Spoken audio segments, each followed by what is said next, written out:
Hello students, how are you?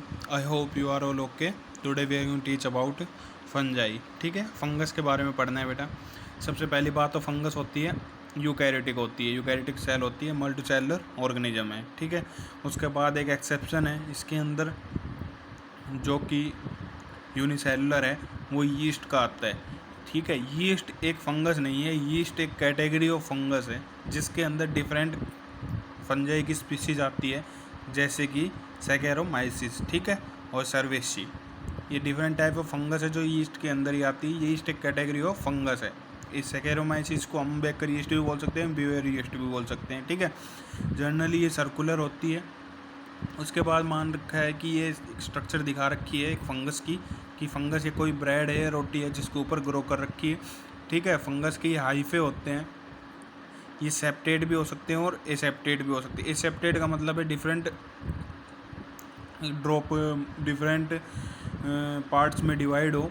ठीक है, aseptate में ये डिवाइड नहीं होंगे, न्यूक्लियस सीधे ही हाइफे के अंदर प्रेजेंट होती है. ये लंबी लंबी जो ये स्ट्रक्चर दिखा रखी है, लॉन्ग स्ट्रक्चर ट्यूब लाइक, इनको हाइफे बोलते हैं. ठीक है, और अपर स्ट्रक्चर कंप्लीट जो होती है उसको माइसीलियम बोलते हैं, कंप्लीट स्ट्रक्चर को ये. ठीक है, ये एसेप्टेट है क्योंकि इसके अंदर बीच में सेप्टा नहीं है, डिवाइड नहीं होते हैं. ठीक है, ये डिवाइड है सेप्टेट से. देखो, इसको हम बोलते हैं सेप्टेट हाइफे. ठीक है, ये थ्रेड लाइक स्ट्रक्चर होती है इसके अंदर जो इनको सेप्टेट मतलब कि अलग अलग करती है. उसके बाद दिखाया गया है इसमें मोड ऑफ न्यूट्रिशन क्या है कि ये ऑलवेज हेटेरोट्रोफिक होती है. कौन सी? ठीक है, ऑलवेज हेटेरोट्रोफिक का मतलब क्या है, इसके अंदर सैप्रोफाइटिक होगा, पैरासिटिक मोड होगा और सिम्बायोटिक मोड होगा. ठीक है, सैप्रोफाइटिक मोड में क्या आता है कि ये ग्रो करती है डेड ऑर्गेनिक मटेरियल पे. ठीक है, कोई भी डेड मटेरियल है उसके ऊपर ग्रो करेगी. उसके बाद पैरासिटिक मोड में आता है ये ग्रो करती है लिविंग ऑर्गेनिज्म में या फिर लिविंग ऑर्गेनिज्म के अंदर. वहीं पे सिम्बायोटिक नेचर का आता है तो सिम्बायोटिक नेचर में आते हैं लाइकन और माइक्रोराइजा. ठीक है, लाइकन क्या होती है अब हमने पढ़ना है. लाइकन क्या होता है भाई? लाइकन होता है जब एल्गी और फंगस आपस में सिम्बायोटिक नेचर में रहते हैं तो लाइकन बनता है. सिम्बायोटिक का मतलब क्या है?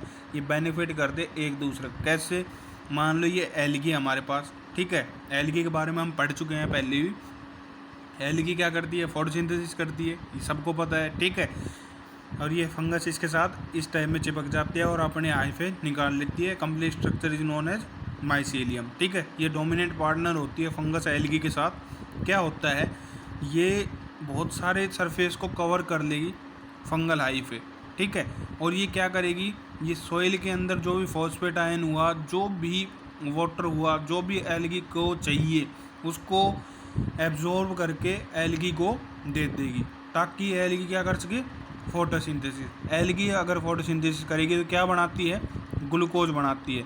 तो ये अब इसने एब्जॉर्ब करके एल्गी को दिया, अब इसने ग्लूकोज बनाई तो ग्लूकोज को किस में से? एल्गी में से एब्जॉर्ब करे. कुछ परसेंट एल्गी ग्लूकोज को फंगस दे, मतलब कि फंगस को ग्लूकोज देती है. ठीक है, यहाँ से एब्जॉर्ब हुआ फॉस्फेट आयन और जो भी मिनरल आयन थे, वाटर था, सब एब्जॉर्ब होगा किसके? फंगल हाइफे से. जितना ये कैपेसिटी बढ़ा देती है एब्जॉर्बसन की जो कि एक एल्गी कर सकती है. ठीक है, एल्गी को बहुत ज़्यादा एब्जॉर्बसन से मिनरल न्यूट्रिएंट मिले, इसने फोटोसिंथेसिस किया, ग्लूकोज बनाया, ग्लूकोज इसने फंगस को दे दिया. मतलब क्या है? फंगस को क्या मिल रहा है? Food, glucose. यहीं पे भी माइक्रोराइजा का एग्जांपल आता है. माइक्रोराइजा क्या है? हायर प्लांट होते हैं, माइक्रोराइजा के साथ अटैच होते हैं. ठीक है, माइक्रोराइजा एक फंगस का ही नाम बेटा.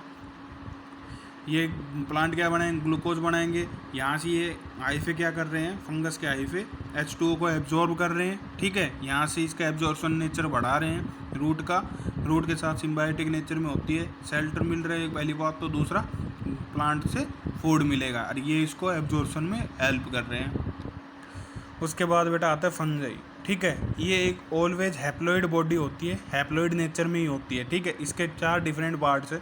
फाइकोमाइसिटिस जिसको हम जाइगोमाइसिटिस भी बोलते हैं, एस्कोमाइसिटिस, बेसिडोमाइसिटिस और ड्यूटरोमाइसिटिस. ठीक है, फाइको, एसिको, बेसिडो और ड्यूट्रो. फाइकोमाइसिटिस हमने स्टार्टिंग में पढ़ना है.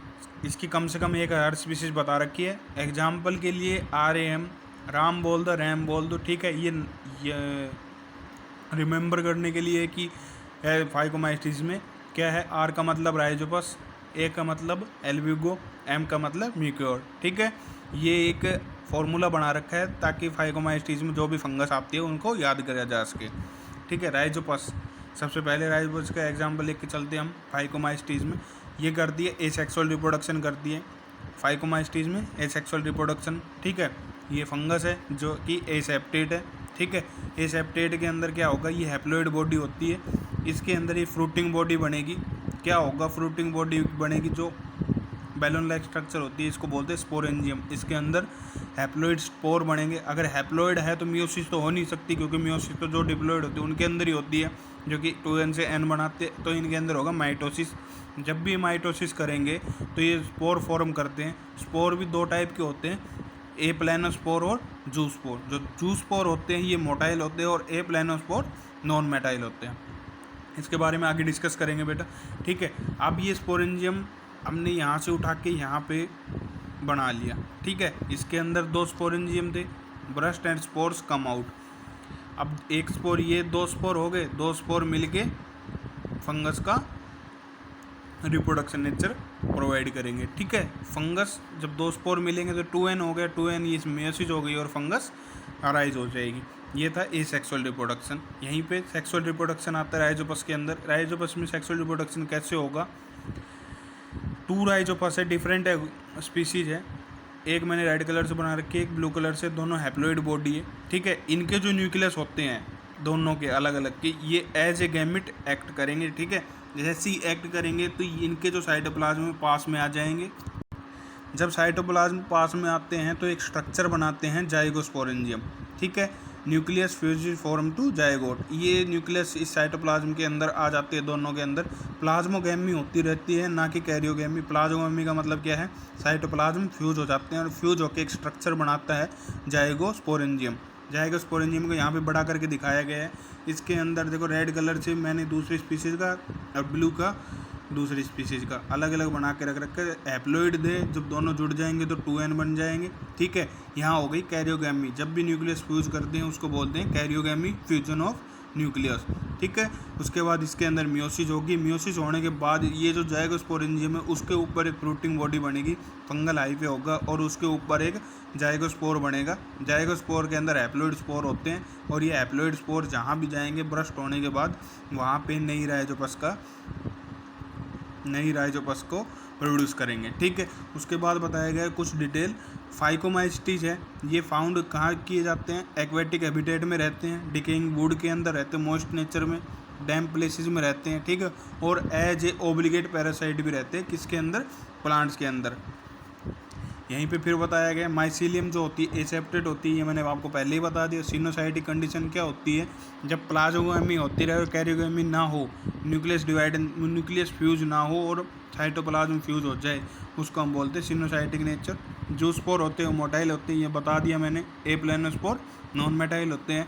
जो जूस्पोर होते हैं, ठीक है, वो फ्यूजन कब फॉर्म होते हैं, fusion of 2 gamete asexual reproduction के अंदर, ठीक है। अगर ये सिमिलर है मॉर्फोलॉजी में तो आइसोगैमस और डिसिमिलर है तो एनाइसोगैमस, ठीक है। एग्जांपल ये मैंने पहले बताया, म्यूकोर, राइजोपस, एल्ब्यूगो।